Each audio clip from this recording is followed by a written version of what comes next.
PTI एक selected हुक्मरान party है, तो फिर सिलेक्टर कौन? जिसकी आप बात कर रहे हैं अगर वो नहीं है तो वही बता दे फिर कौन है, उनको मान लेंगे। खातून की हुर्मत का भी लिहाज नहीं रखा गया। इनके जो रद्द-ए-अमल है उसमें तो आइन को भी तोड़ा है, कानून को भी तोड़ा है, निरी बदमाशी है ये। तो निरी बदमाशी को हम किस तरह कबूल कर सकते हैं जब यही पीटीआई इसी मज़ार कायद के ऊपर हुल्लड़बाजी करती रही है, उनका तो कोई नोटिस नहीं ले रहा। बुनियादी बात यह है कि जो हमारा सबका एक दावा है कि इमरान खान सिलेक्टेड है, पीटीआई एक सिलेक्टेड हुक्मरान पार्टी है, तो फिर सिलेक्टर कौन? जिसकी आप बात कर रहे हैं अगर वो नहीं है तो वही बता दे फिर कौन है, उनको मान लेंगे। सिलसिला शुरू किया है वो बड़े जलसों का है, तमाम सूबों के अंदर और बड़े शहरों के अंदर, तो उसमें बड़ी भरपूर शिरकत रही है, गुजरावाला में भी, कराची में भी, और यही तवक्को हमें है कि कोयटा, पेशावर, मुल्तान, लाहौर, इन जलसों में भी हम सब जो हैं बराबर के जद्दोजहद के साथ उसमें शरीक होंगे। इस वक्त जो पीडीएम बना है तो ये खुद नाम है इस बात का कि सब ने मिलकर एक भरपूर जद्दोजहद के ज़रिए से इस मुल्क पे आइन की अमलदारी को यकीनी बनाना है। हमें खुद इस बात पर अफसोस है कि हम क्यों इदारों का नाम ले रहे हैं, या हम क्यों इदारों की आला शख्सियात का नाम ले रहे हैं, और ये नौबत क्यों आ गई है। ये नौबत नहीं आनी चाहिए थी। अब भी हम समझते हैं कि वक्त है कि सूरत हाल को वापस एक हकीकी जमहूरियत की तरफ ले जाना, अवाम की एक हकीकी नुमाइंदा पार्लियामेंट को वजूद में लाना, इसकी एक ज़रूरत है। और जब तक हम एक हकीकी जमहूरियत की पटरी पर पूरी कौम को नहीं डालते, मुल्क को नहीं डालते, ये सवाल और गहरा होता चला जाएगा। हम समझते हैं कि अब वो इक़दामात नागुज़ीर हो जाएं कि जिसके बाद फिर हम किसी इदारे को इन्वॉल्व करें। हमारा तो अकीदा ये है कि मुल्क की सियासत में इदारों को इन्वॉल्व नहीं होना चाहिए, एस्टेब्लिशमेंट को इन्वॉल्व नहीं होना चाहिए, ब्यूरोक्रेसी को इन्वॉल्व नहीं होना चाहिए, अदलिया को इन्वॉल्व नहीं होना चाहिए। हम सबकी बात कर रहे हैं। आइन ने एक दायरे-ए-कार मुतय्यन किया है हर इदारे के लिए, उसके अंदर रहते हुए वो किरदार अदा करें हमारे सर आँखों पे। हम उन इदारों का भी एहतराम करते हैं, उन शख्सियात का भी एहतराम करते हैं, लेकिन अगर आपके महल्ले में, आप ही के महल्ले का एक ताकतवर वो आपके हवेली के हुदूद के अंदर आकर समझे कि ये मेरी हवेली है, तो एक गरीब आदमी भी उसमें एहतजाज करता है। इसलिए किसी दूसरे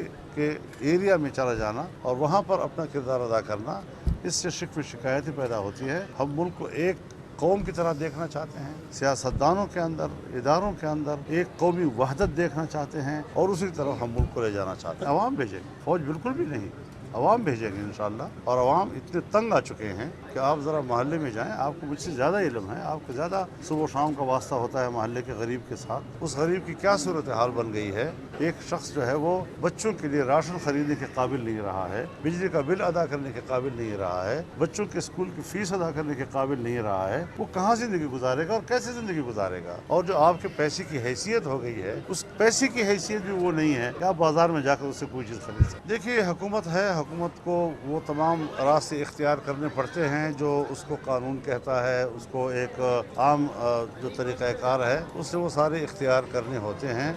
लेकिन बड़ी अच्छी बात की कल उन्होंने कि जो कुछ हुआ है उस पर उनकी हुकूमत को नदामत है, उसकी पार्टी को नदामत है। यही इजहार वज़ीर आला ने किया, यही इजहार आसिफ अली ज़रदारी ने किया है, और इनके मिनिस्टर ने प्रेस कॉन्फ्रेंस में हमारे साथ बैठ कर किया है। राजा परवेज़ अशरफ साहब जो अपनी पार्टी के भी सीनियर नायब सदर हैं, पीडीएम के भी सीनियर नायब सदर हैं, वो सब हमारे साथ उस प्रेस कॉन्फ्रेंस में मौजूद थे। अब सवाल ये है कि पता लगा लिया जाए कि जब यही पीटीआई इसी मज़ार कायद के ऊपर हुल्लड़बाजी करती रही है, उस वक्त उनका तो कोई नोटिस नहीं ले रहा। और अगर इन्होंने सिर्फ इतना कह दिया है कि वोट को इज्जत दो, तो इसका ये माना देना कि इन्होंने तो बड़ी बेहुरमती कर दी।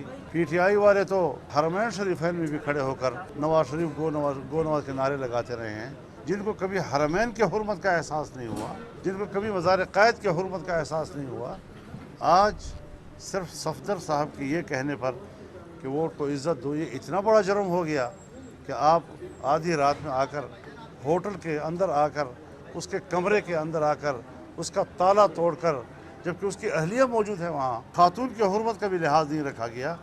ये फिर न कानून है और न आइन है। अगर उसने गलती की है तो वो गलती तो शायद आदाब की हद तक होगी, लेकिन इनके जो रद्द-ए-अमल है उसमें तो आइन को भी तोड़ा है, कानून को भी तोड़ा है। निरी बदमाशी है ये। तो निरी बदमाशी को ہم کس طرح قبول کر سکتے ہیں؟ اور یہ کہ نری بدماشی اس لیے جائز ہے کہ اس نے وہاں کوئی آداب کی خلاف ورزی کی ہے، جبکہ میں نہیں سمجھتا کہ اگر کوئی دوسری پارٹی یہی ہلڑ بازی کرتی ہے اس کو تو آپ کہیں کہ جو ان کا حق ہے، لیکن اگر حکمرانوں کے مزاج نازک پر ایک بات گراں گزرے تو وہاں پر وہ جرم بن جائے. تحریکیں جو ہیں وہ ہم آئین و قانون کے دائرے میں ہی آگے بڑھائیں گے اور پبلک کی شراکت کو زیادہ سے زیادہ اس میں اضافہ کریں گے.